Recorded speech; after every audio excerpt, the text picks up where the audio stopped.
One of the 15 people inside the apartment at the time of her death knows something. There's a lot of inconsistencies with the story. He told me that they said she jumped. And then he told me that the friends said that they didn't know her whereabouts. She did not jump. Someone pushed her. Why have the friends disappeared? Mommy has been trying to call all of them. They won't return calls. They will tell her nothing. What happened to Brianna? A tailgate party shock. A gorgeous young Texas A&M honor student, a sophomore, is dead.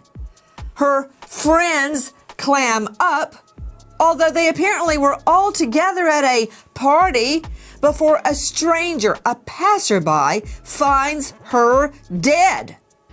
Now, there was a fight that happened between my daughter and another girl, and they were all staying in the same apartment that I have actual text messages of, and the detective he disregarded them.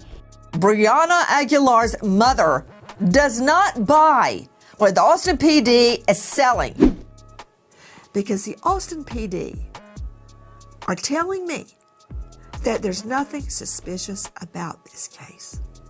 And I call BS. The two friends that I believe were involved in this altercation with my daughter and might have had the power of shoving her body out that balcony floor. And then it goes further on to detailed messages saying that the girl's parents were aware that my daughter was missing. How can you explain to me why the person that was living in that apartment vacated? You know, all of this just doesn't make sense. It doesn't make sense. And when I asked them, how is it that, so then the person that was living in the apartment, why did she leave?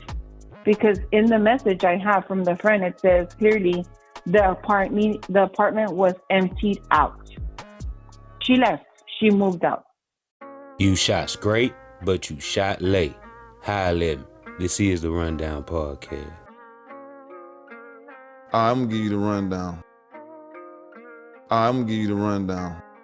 It's a story of fake friends, betrayal, fake love, lies, and a whole bunch of conspiracy, suspicious activity going on with the case of Brianna Aguilera and the friends who just vacated the apartment after her allegedly self-harming herself and jumping off a balcony of 17 floors, plummeting to her death. Wow. What really happened out there in Austin, Texas? Something very, very suspicious went on with the death of Brianna Aguilera, you guys. And her mother questions the circumstances surrounding the death of her daughter, a Texas A&M student. And Brianna just wanted to go out and have fun, and her mother had a premonition that her daughter shouldn't have went out to that game. The A&M and Texas Longhorn game. A big rivalry between these two southern schools. And you know what they say, a mother's intuition is never wrong, you guys. And according to reports, a Laredo mother is still searching for answers after her daughter died in Austin hours after last week's Texas Longhorn and Texas Aggie A&M football game. Brianna Aguilera, a Texas A&M University student from Laredo, was found dead outside of an apartment complex early Saturday morning on the west side of the UT campus. Aguilera's mother, Stephanie Rodriguez, told KSAT on Monday that she's received inconsistent answers from the Austin Police Department. Investigators have told Rodriguez that they believe Aguilera died by ooh-eyed. Rodriguez said that her daughter was not ooh-idle, as she was only 19 years old and looking forward to becoming a lawyer after graduation. In a phone interview with KSAT, Rodriguez said that she called the police after Aguilera did not answer her phone after Friday's game. Rodriguez said she could see her daughter's phone pinging in Austin. Rodriguez said Austin police officers told her she had to wait 24 hours before filing a missing persons report. Officers later found Aguilera's cell phone on Saturday, but it was not until 4 p.m. that Rodriguez was told that her daughter was in the morgue. Aguilera's body had been found by a Good Samaritan around 1 a.m. on Saturday. Rodriguez said that a detective told her her daughter had fallen from 17 floors. There are a lot of inconsistencies with the story, Rodriguez said. He told me that she jumped. And this is what the friends of Brianna Aguilera told the police, that she jumped. And then he told the mother that the friends said they didn't know her whereabouts. Rodriguez believes that one of the 15 people inside of the apartment at the time of her daughter's death knows something. The mother said that there was a fight that happened between my daughter and another girl, and they were all staying in the same apartment that I have actual text messages of, and the detective just disregarded them, Rodriguez said. In a Monday preliminary report, Austin police stated that Aguilera's death is not currently being investigated as a homicide since the investigation has not revealed any suspicious details. Wow, really? The Travis Medical Examiner's Office will ultimately determine Aguilera's cause of death. KSAT reached out to Texas A&M University for a comment on Monday afternoon. A school spokesperson said that the university does not have a statement to share at this time. Mother says her daughter fell 17 stories to her death, but she does not believe it was a... This happened last Friday in Austin right after the UT Texas A&M football game. So Brianna Aguilera, who was a Texas A&M student from Laredo, was found dead outside of an apartment complex early Saturday morning. Her mother says that Austin police told her it was a... but she believes there is more to the story. Our Erica Hernandez joining us now. Erica, you spoke with Brianna's mother today. She says she's getting inconsistent answers from Austin PD. Yeah, that is correct. She told us that Stephanie Rodriguez believes somebody did something to her daughter. She said Brianna was... She was 19 years old and looking forward to becoming a lawyer after graduating from Texas A&M. Now, this is Brianna Aguilera. Her mother said during our phone interview today that she called Austin PD looking for her daughter on Friday night after Brianna didn't answer her phone, but she could see it pinging at a location in Austin. Now, they told her she would have to wait 24 hours before filing a missing persons report. On Saturday, police found Brianna's phone after her mother told them where it was pinging at, but it wasn't until 4 p.m. that day she was told her daughter was in the morgue and had been found by a Good Samaritan at around 1 a.m. Rodriguez said the detective told her Brianna fell from 17 floors and investigators believed it was a... Now, Austin PD has said in a preliminary report, quote, there is no evidence of any suspicious circumstances and this case is not being investigated as a homicide. Now, her mother, a mental health nurse, said Brianna is not... She believes one of the 15 people inside the apartment at the time of her death knows something. There's a lot of inconsistencies with the story. He told me that they said she jumped. And then he told me that the friends said that they didn't know her whereabouts. Now, there was a fight that happened between my daughter and another girl, and they were all staying in the same apartment that I have actual text messages of. And the detective he disregarded them. You know, the officers were, I felt they were kind of like racist.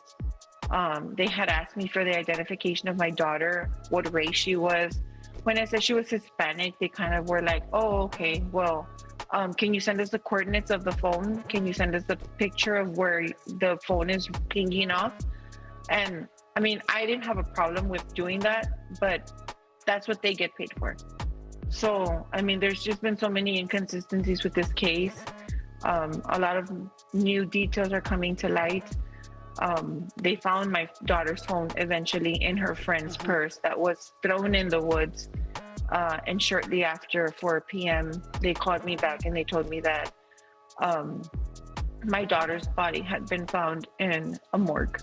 Now, due to the nature surrounding the story and the death of Brianna Aguilera, it is said that, you know, when these types of situations of self-harm, right, if you know what I mean, they're saying that they really don't express, you know, a lot of information. They really don't put a lot of details about things like this when it comes to these type of cases because of the sensitivity of the case and to the family of that victim, right?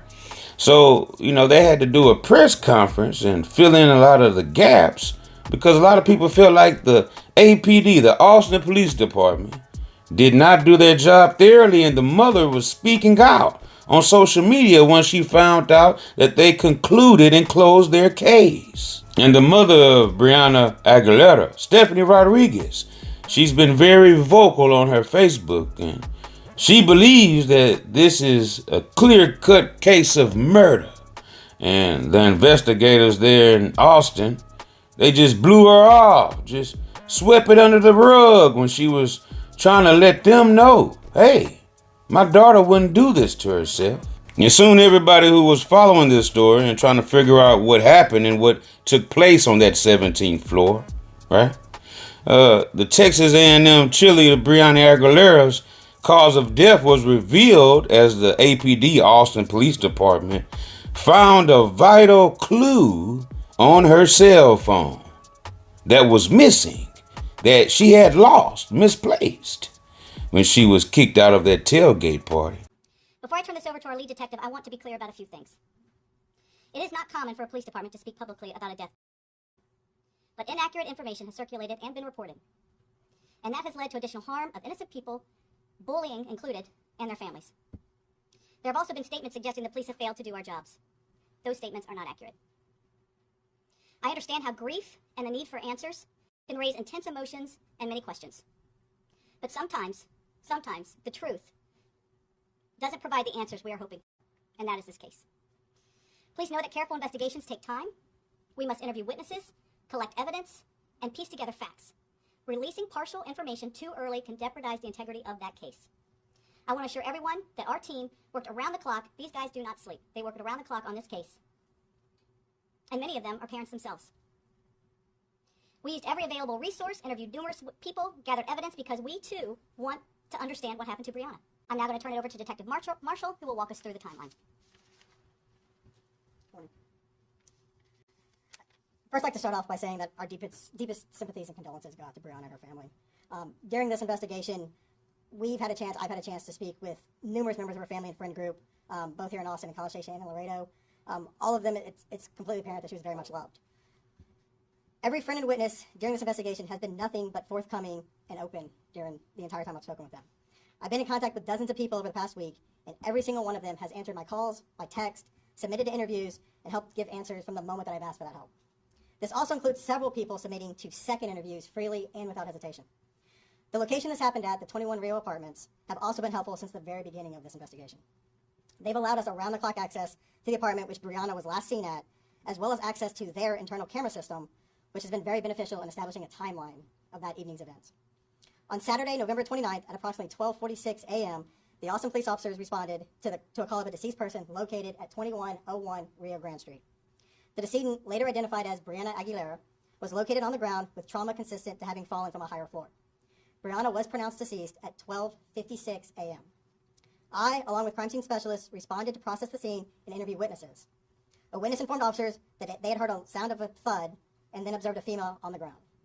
Initially, it was unknown who the decedent was and on what floor she had fallen. The medical examiner arrived on scene, and the body was taken to the medical examiner's office, where she was later positively identified. In the meantime, I was able to contact one of the employees at the 21 Rio Apartments at approximately 6 a.m. that same morning. The staff at 21 Rio were cooperative throughout this entire investigation. By approximately 10 a.m., we were able to access the camera's system inside the apartment complex, which shows us the hallway areas. It was found that Brianna had arrived at the apartment complex just after 11 p.m. on Friday, November 28th, and that she went into a specific apartment on the 17th floor. Video surveillance has confirmed that a large group of friends left that same apartment at 12:30 a.m. on November 29th, leaving just Brianna and 3 other girls in the apartment. Now, on Saturday, November 29th, at approximately 12:54 p.m., I, along with patrol officers, made contact with the residents of that specific apartment that Brianna had been observed going into. The residents informed me that they were trying to report that their friend Brianna was missing. I was able later to confirm they had in fact placed a 911 call at 12:14 p.m. early that afternoon to report their friend Brianna was missing. They informed me that they were hosting friends for the Texas A&M football game and that Brianna was supposed to be staying there that preceding evening. I spoke with 3 different female witnesses on scene, as well as later a 4th witness who had left earlier that morning. The investigation showed that Brianna had been at a tailgate party earlier in the day and became intoxicated to a point that she was asked to leave the same tailgate. She had told her friends that she had lost her phone at some point near that tailgate. They had all returned to the apartment where Brianna borrowed a phone of a friend to call an out-of-town boyfriend. Witnesses heard Brianna arguing on the phone with her boyfriend, which was also confirmed later by the boyfriend. Phones from both the phone Brianna used and the boyfriend's phone have confirmed through call logs that call did occur. Now, this call occurred at approximately 12:43 to 12:44 a.m., approximately 1 minute. This is 2 minutes before the 911 call of the body found down below on the pavement. On Saturday, November 29th, it was found that Brianna's mother, Stephanie Rodriguez, had called the Austin Police Department at 12:50 p.m. This was in an attempt to locate Brianna. Rodriguez called back an hour later at 2 p.m. stating the location of her daughter's missing phone. The phone was located by Austin police officers in a wooded area by 3:30 p.m. that afternoon on Creek in a field by the Austin Rugby Club. Through this investigation, it was found that Brianna had attended the tailgate on Friday, November 28th at the Austin Rugby Club, arriving between 4 and 5 p.m. and then leaving at approximately 10 p.m. Witnesses stated that after Brianna was asked to leave the tailgate, she had repeatedly dropped her phone and staggered into a nearby wooded area where her phone and other items were later located by Austin police. Just after 4 p.m. on Saturday, November 29th, officers from the scene paged homicide to inform them that they had located the property belonging to Brianna and determined that there was also a separate deceased person call with the same name. Rodriguez was notified of Brianna's death just before 5 p.m. Brianna's phone was placed with the rest of her property still on the 17th floor of the apartment for her family to later receive. On Monday, December 1st, the mother and father of Brianna met with victim services and those of us in the homicide office at police headquarters. There, Rodriguez turned over Brianna's phone and gave it back to us. A further review of Brianna's phone shows a deleted digital suicide note dated Tuesday, November 25th of this year, which was written to specific people in her life. Every parent's worst nightmare. Was this an open and closed case because of this new clue that the law enforcement there in Austin had in the case of Brianna Aguilera's death? They're saying that, it was a note that she written to harm herself, made out to the people that was close to her in her life, if this ever happened and took place, that was deleted out of her phone, right? Just a few days before this took place.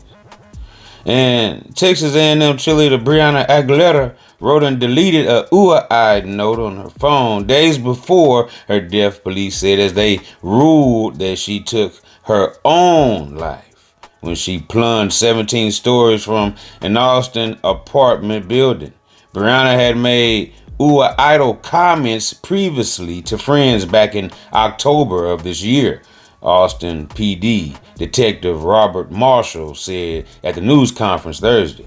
This continued through the evening of her death, with some self-harming actions early in the evening and a text message to another friend indicating that she thought of ooh-eye. Brianna's mother stated that an altercation between Brianna and the friend occurred where Brianna hit her due to sending videos and pictures to her boyfriend of Brianna fraternizing and talking to other males at the tailgate party.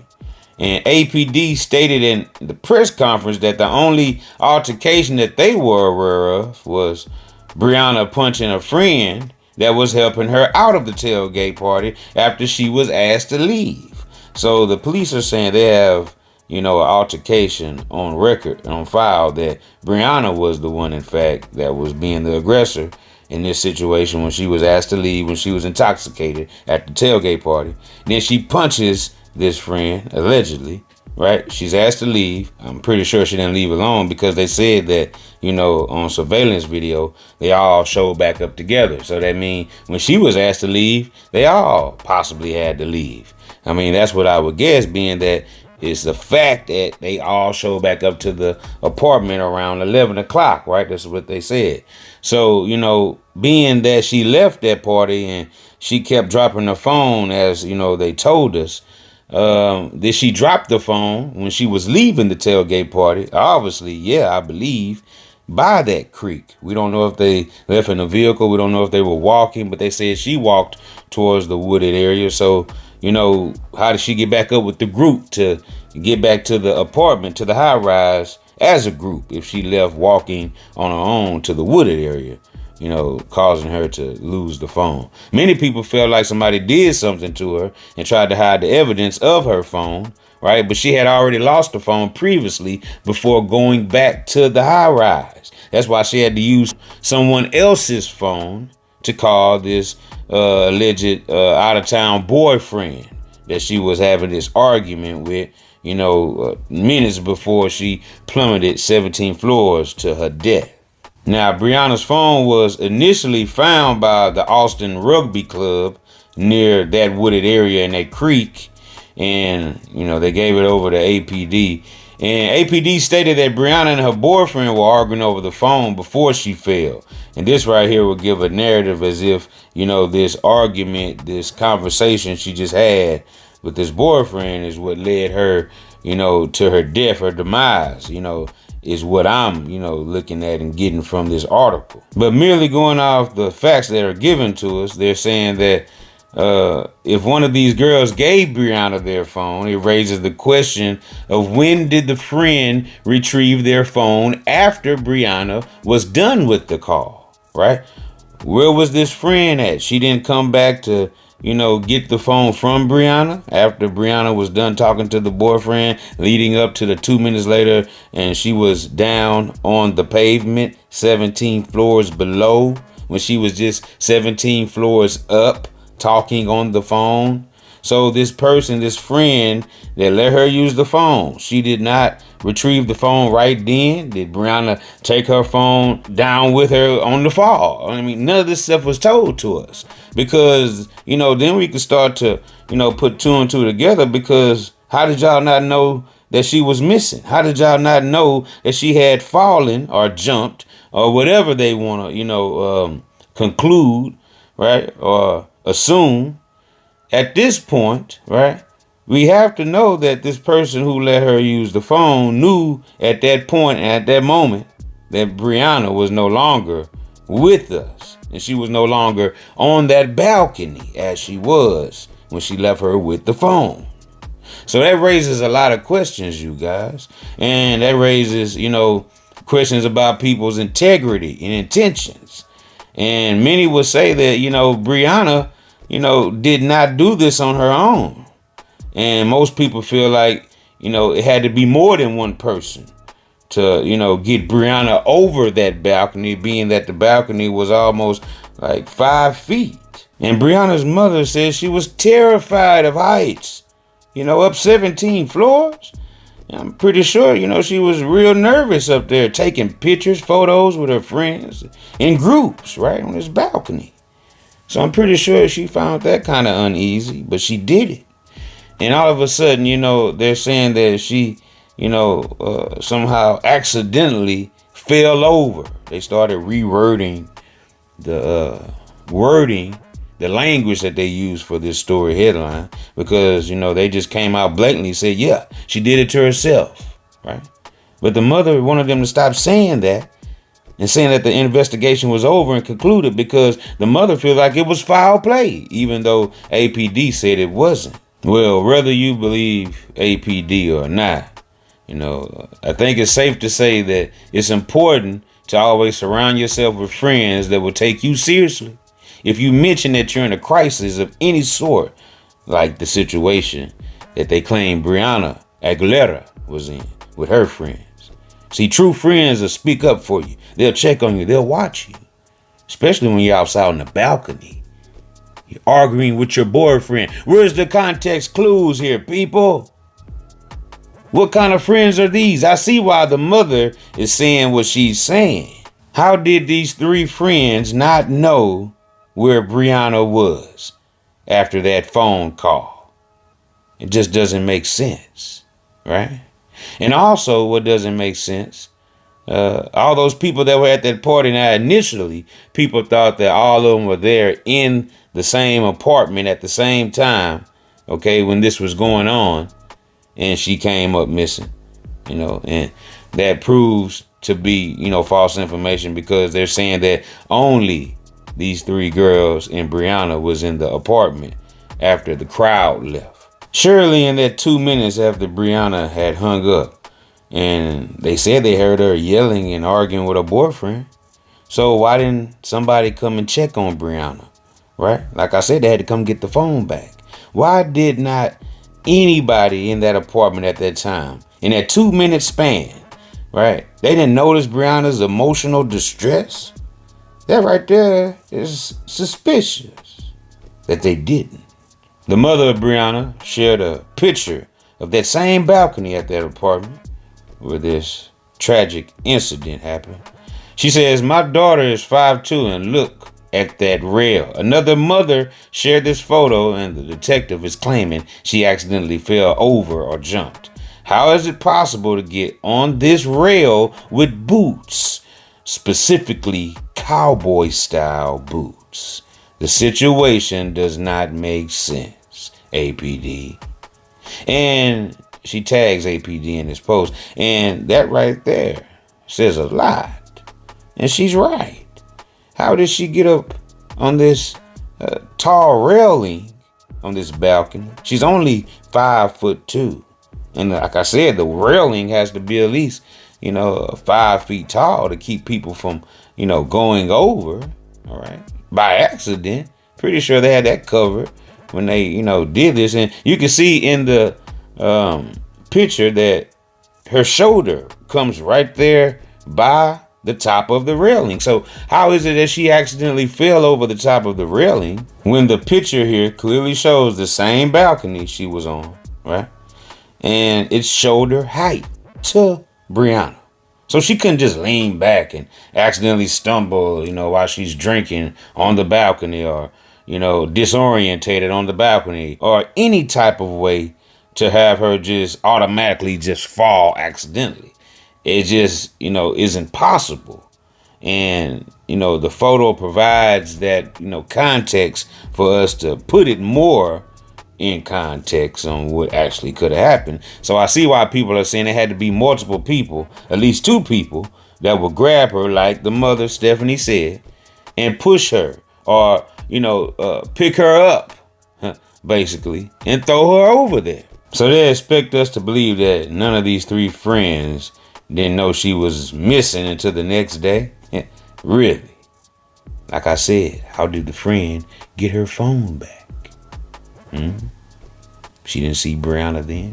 She didn't know where Brianna was at that moment? Come on, man. What's really going on here, guys? She also posted, "I don't want to start posting this, but my heart is aching.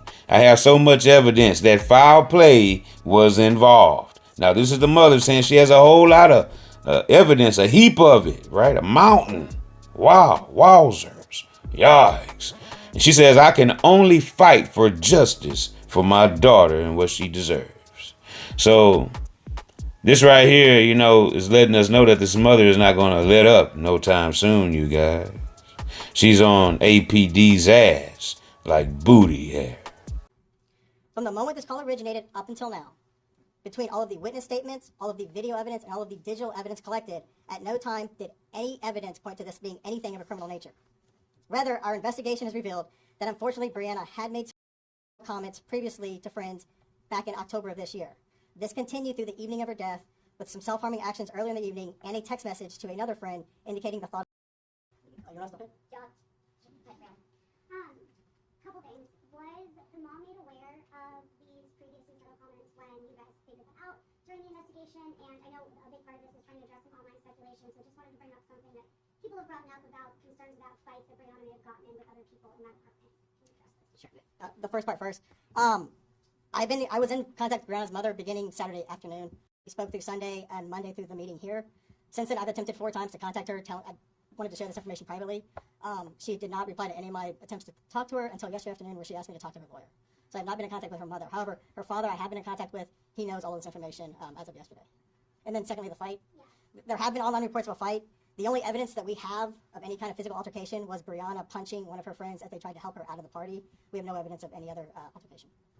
Did the witnesses that y'all talked to give any reason why they didn't call 911 earlier that night? So most of those witnesses, between the time of night that it was, they slept for some periods of time.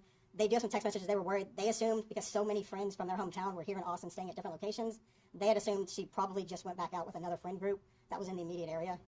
Can you share more about that deleted note that you mentioned? When was that deleted, and do you have information about how that was deleted? So that phone is currently with our digital forensics units to be it is being processed as of last night.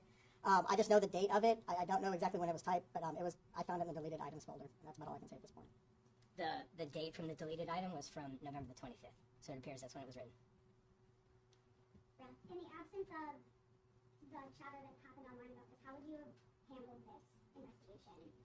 I hated the chatter probably as much as her family and everybody, and the living witnesses hate it. The problem is I can't make a public statement until I interview everyone, and several of these people we had interviewed 2 times. Video takes hours and hours not only to get, but then to go through and process and look at. Her phone takes hours to go through. I've never been a part of an investigation that's happened as fast as I wanted to. We always wanted to go faster, but in this case, so many people knew her, so many people wanted to help us. Just to dig through all that information, unfortunately, it has taken 3 or 4 days. How certain would you say y'all are, certain y'all are in this determination? Just every investigation, we have to rely on the evidence, and all evidence in this case is indicative. Can you share a little bit more about who was inside the apartment at the time that she fell? And were you able to speak with all of those people? I won't share their names, obviously. Yes, I've been able to speak with every single person in there. All of them multiple times, actually, throughout this. They were just all friends. Again, this is all a large friend group from Laredo. Is there anything that you can share about what she was last seen wearing? I've heard from a couple of people that they were questioning some of the wardrobe that was seen at the site. I'll speak to that. She was found wearing the same stuff she was wearing at the tailgate. Part of the reason it took 4 hours for the video surveillance, she was wearing something slightly different when she arrived back to the apartment. So that kind of threw things off to actually locate her, but she was wearing the exact same stuff from earlier in the evening.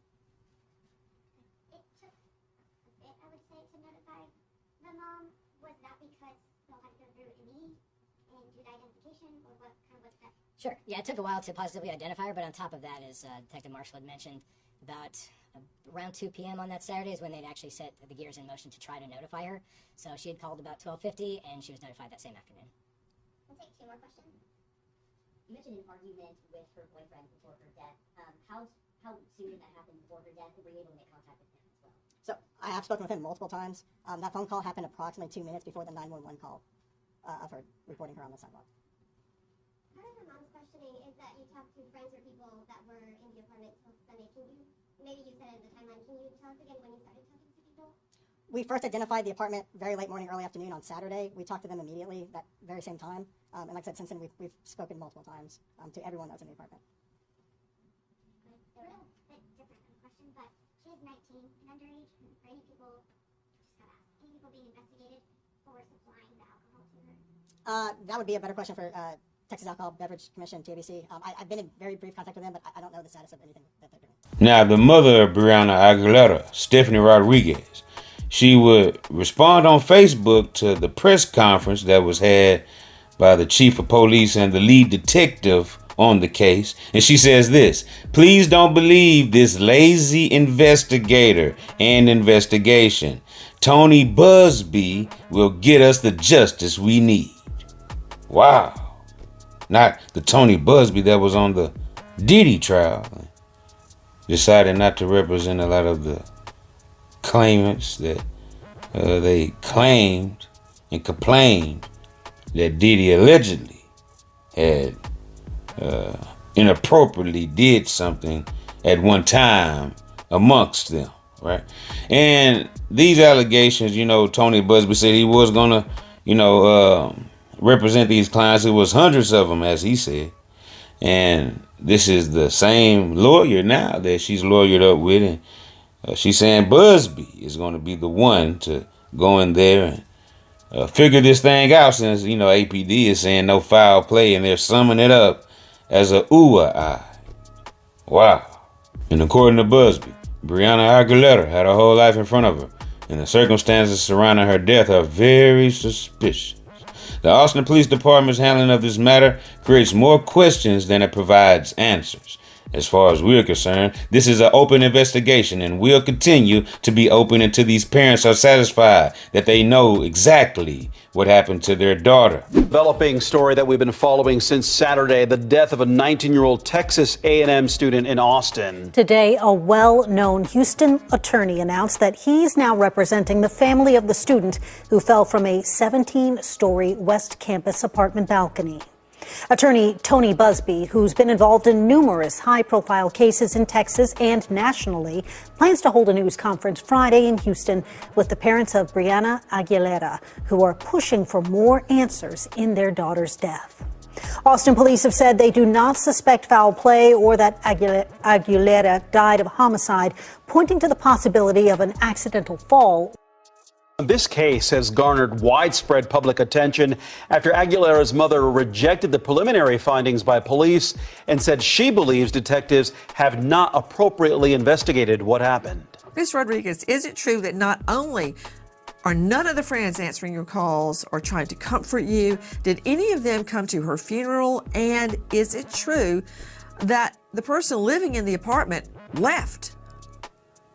Yeah, I have the two friends that I believe were involved in this altercation with my daughter and might have had the power of shoving her body out that balcony floor. They tried to contact me Sunday in the afternoon, but by that time I didn't need to talk to them. Ms. Nancy Grace, what for? They should have called me. In those messages, the boyfriend keeps telling them, call her mom. He's still asking, where's Brianna? And they're like, we don't know. And then it goes further on to detailed messages saying that the girl's parents were aware that my daughter was missing. And they said, well, it's not our responsibility, to make the call to 911. When clearly, they already knew. And the detective had instructed them not to answer my calls, not to call me, not to notify me. So when I questioned him on Monday, he said, well, it's protocol. My daughter's things were in her car. They had given the keys to some random stranger. And that person didn't even want to show his face when my sister showed up to pick up my daughter's keys, to pick up the car. Austin PD did a horrible job. They released my daughter's phone to her friend. And we actually voluntarily gave it back to them so they could search it for evidence. And, all of this just doesn't make sense. Yet I have the father on Monday trying to call me to give me an explanation why his daughter moved out. What was his explanation? I didn't talk to him. At that point, I was like, I'm going to lawyer up. I'm not going to hear any more of these stories. I'm not going to deal with this. There's so many inconsistencies, and Austin PD and that detective Marshall, all he said was, well, it's very traumatic, what happened. So it's not normal for a person to move out. And I told him, Mr. Marshall, my daughter lives in A&M, and this is the second time that we have moved her from one apartment complex to the next. It's very hard to get out of a lease. You have to find someone to sublease your lease in order to get out. And mind you, where she was living, the girl, it wasn't cheap, So I just don't understand the theoretic mystery to them. I don't understand how they can say so easily, oh, yes, it's very normal for people to move out. It's normal to move out when you're guilty and you're hiding something. Yes. Now, the mother of Brianna Aguilera, she would do an interview stating that she knew something was wrong because her and her daughter always had an agreement, right? When Brianna would go out, amongst with her friends or whatnot and be gone away from family, she could not have her phone on Do Not Disturb in case her mother and father tried to contact her, for any type of reason, okay? So the mother said she knew instantly. She knew right away that when she checked that phone GPS of Brianna's, her daughter's phone was by a creek. Stephanie, thank you so much for coming on with us. Thank you. I know that you never thought you would be in this situation. As a mother, my heart goes out to you. So we all apologize and we're so sorry for what you're going through. But tell us what you know. What happened that day? My daughter attended the tailgate. She left happily. She had just come home from College Station. We were expecting her around this time next week to stay for a month and a half. She left in the early hours of Friday around 8:30 a.m., arrived in Austin with her friends. She told me she had gotten there. She had shown me her outfit. She FaceTimed me. It was a rule. She was not allowed to put her phone on Do Not Disturb or even ever change her location.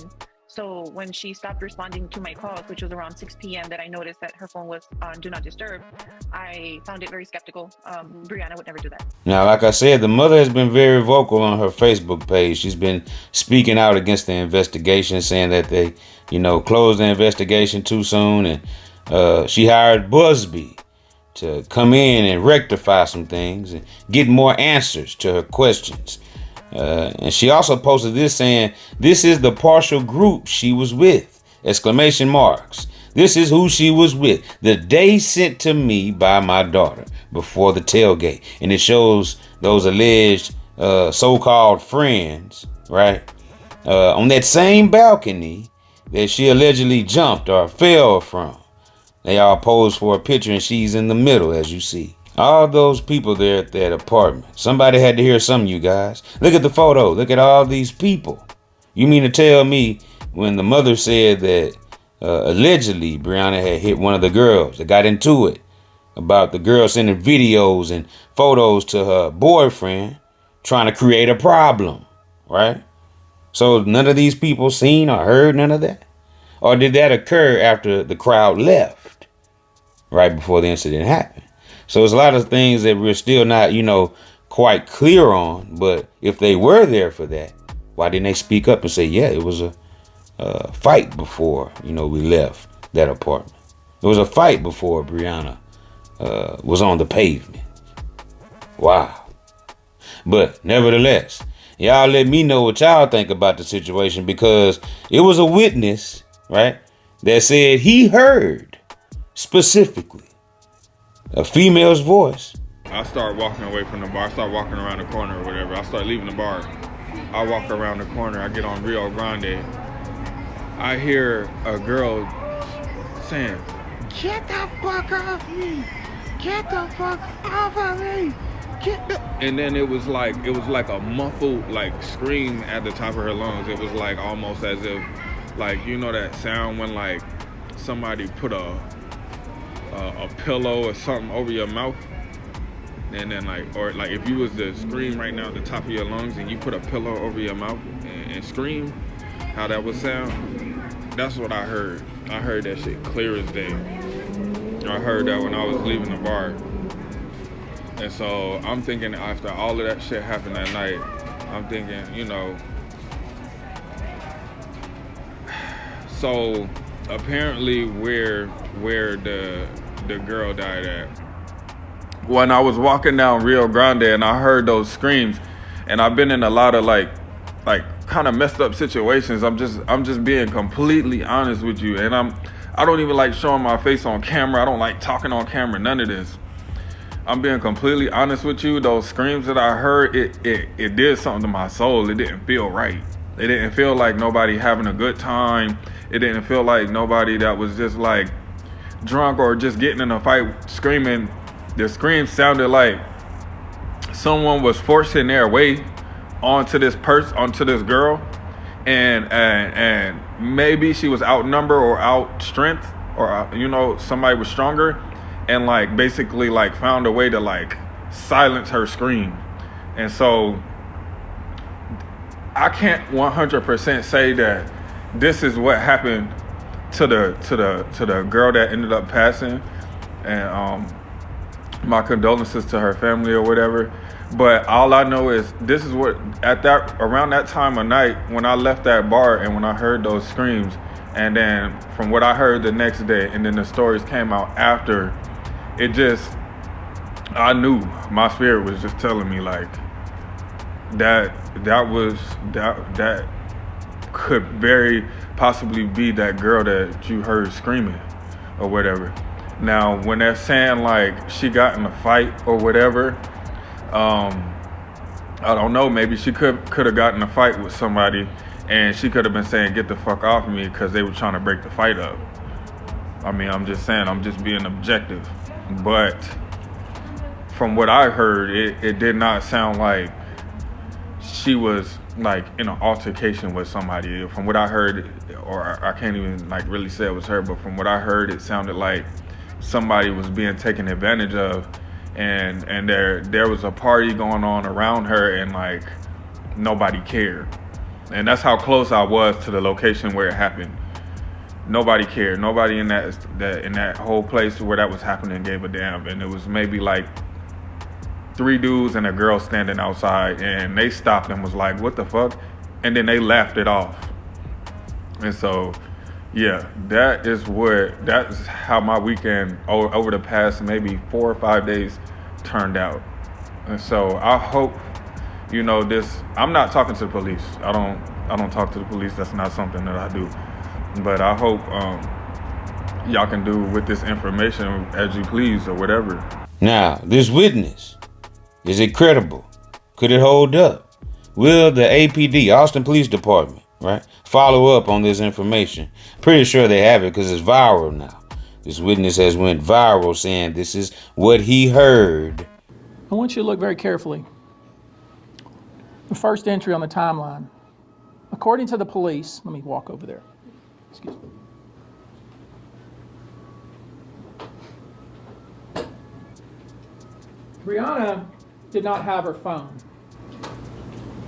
She didn't have her phone, so she had to call to make a call. According to the police, she borrowed her friend's phone, meaning one of the 3 women that was in the apartment. Now look at this very carefully. According to the police, she borrowed her friend's phone and made a call from 12:43, and it lasted 1 minute.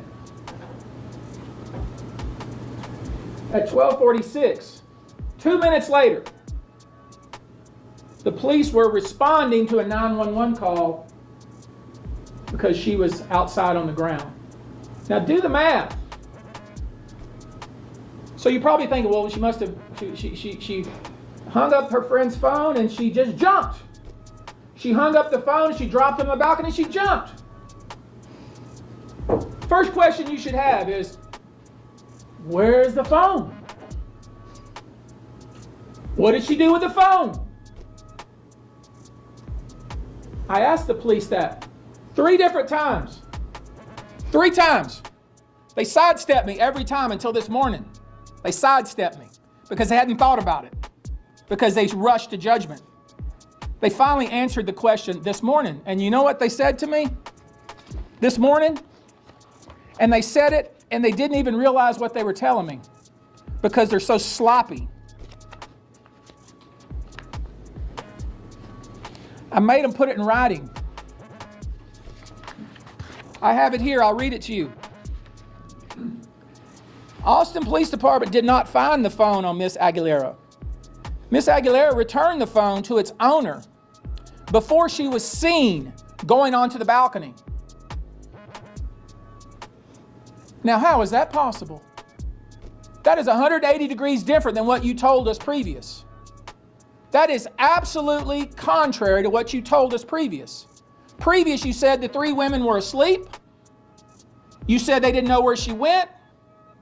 But then when I asked the one question over and over and you had to answer it, then all of a sudden we realized if she did in fact use her friend's phone like they claimed, if she did in fact use it for 1 minute and was found already 2 minutes later by a passerby and the police were already responding to a 911 call, think about that, what the ramifications of that are. That whoever phone she was using was standing right next to her as she went over the balcony, if she went over the balcony. Now you're saying to yourselves, well, shoot, there's got to be a reasonable explanation. We should talk to the witnesses. We should investigate. We should figure this out. That's what we're saying. Now you're getting it. You sat there, and with all due respect, you all, I watched it. You all sat there and you had this corporal or whatever he is, lead detective, and Mrs. Rodriguez will tell you how he is and her interactions with him in just one moment. You know, the officers were, I felt they were kind of like racist. They had asked me for the identification of my daughter, what race she was. When I said she was Hispanic, they kind of were like, oh, okay, well, can you send us the coordinates of the phone? Can you send us the picture of where the phone is pinging off? And I mean, I didn't have a problem with doing that, but that's what they get paid for. So, I mean, there's just been so many inconsistencies with this case. A lot of new details are coming to light. They found my daughter's phone eventually in her friend's purse that was thrown in the woods. And shortly after 4 p.m., they called me back and they told me that my daughter's body had been found in a morgue. But you let him stand at a podium just like this and feed you total baloney. And all you had to do is say, wait a minute, detective, wait a minute. She borrowed somebody's phone. Where is that phone? Maybe she must have went over the railing with it. She had to give somebody. No, according to him, she returned it to its owner before she was seen walking back out to the balcony. Absolutely impossible. Very suspicious. We have a problem. At that point, he hadn't talked to one witness. He hadn't seen her phone. He hadn't done anything. That's sloppy and irresponsible. He claims she made comments. He told us in the Zoom call, she made comments. You know what he was talking about? The other day, when I was talking to a friend the other day, I said, man, you're gonna make me jump off a bridge. That's what he's talking about. Silliness like that. He later claimed she was making those kinds of statements on the day or the night that she died. If that's the case, why did her friends leave her out on the balcony by herself? If that's true, because it's not true. None of the things that we've been told by the Austin Police Department are consistent with the actual facts that we've learned. The detective was talking about before he was ever given her phone. Then he gets into her phone and he sees an essay that she wrote and he calls it a note. She took creative writing the semester before. Now, I don't know what the purpose of that. We'll never know what the purpose of what she wrote and deleted, but the suggestion was that she left a quote note. Total malarkey. Total malarkey. There's something she wrote on the 25th. She talked to her mother on the 25th. She was with her boyfriend on the night of the 25th. She was talking to her mother every single day after that. We see pictures of her smiling. We see pictures of her having fun. We see pictures of her partying. Total baloney. Just so I'm clear, I'm not suggesting any sort of conspiracy that there's some kind of somebody in power that wants this to go. No, I'm not suggesting that. I'm suggesting that there's incompetence and laziness on the part of the detective. That's what I'm suggesting. The suggestion they've made is she wrote an essay, because it's not a note. She wrote an essay on the 25th that she deleted. And then she goes and 4 days later. This is their logic. It's really ridiculous. I tell you what's most concerning. They didn't explore the fight that Brianna apparently had with somebody at the tailgate at the Austin Rugby Club. I think she went to, what was the name of the tailgate that they had there? Some student organization. Latin Economic Business Development. Latin Economic Business Development tailgate at the Austin Rugby Club. There was an altercation between her and another female. No investigation of that. Turns out that other female was in the apartment with her that night. There was a witness between 12:30 and 1 a.m. who posted on TikTok. Many of you have seen it. Young man posted on TikTok that he could hear up above at around the 17th floor in that general area, fighting, screaming. Somebody saying, "Get off of me!" And then a muffled sound. He posted it, got many, many views. You can get on TikTok and look at it now. We talked to him this morning. You guess what? Here's the irony. Or maybe here's the tragedy. The police didn't bother to talk to him. Now, why wouldn't they talk to him? He had incredibly specific information about what he heard. He could hear it loud enough. He could hear the words that were spoken. "Get off of me," and screaming. And then a muffled cry between 12:30 and 1 p.m. right next to the apartment. We had an expert say, wait a minute, could he hear that? We had to engage an expert to say, is it possible that he could actually hear that? The expert said, absolutely. Absolutely could hear that. It makes a lot of sense. Never talked to by the police. We have a witness who was in the apartment across from the apartment where this apparently occurred. who could hear running back and forth and screaming. And then she said, I could tell something bad had happened. Did y'all know this? Ridiculous. Her entire family was in the apartment. The police could have talked to her and several other people. They failed to look into the anonymous message that was sent. There was an anonymous message that was posted that said, hey, I have specific information that this young lady was locked out on the balcony. Did you know that? It's not part of the investigation. Why is it not part of the investigation? Because they made their decision literally within minutes. Within minutes. So, y'all get in the comment section and y'all let me know what y'all think about this entire situation. Will this be ruled a homicide? Or will it stay, you know what? Now, this is OG Jucario TV with the latest in rap, hip-hop, celebrity, and urban news. You're watching the Rundown Podcast. I appreciate everybody for spending with me. I appreciate all my subscribers for sliding with your boy every time. And say, man, hey, man, keep hitting that like button, keep hitting that subscribe button, and look, turn on post notification so we can slide whenever I get the drop. You already know what it is, man. It's deep in the Buddha, her, you hear me? And guess what?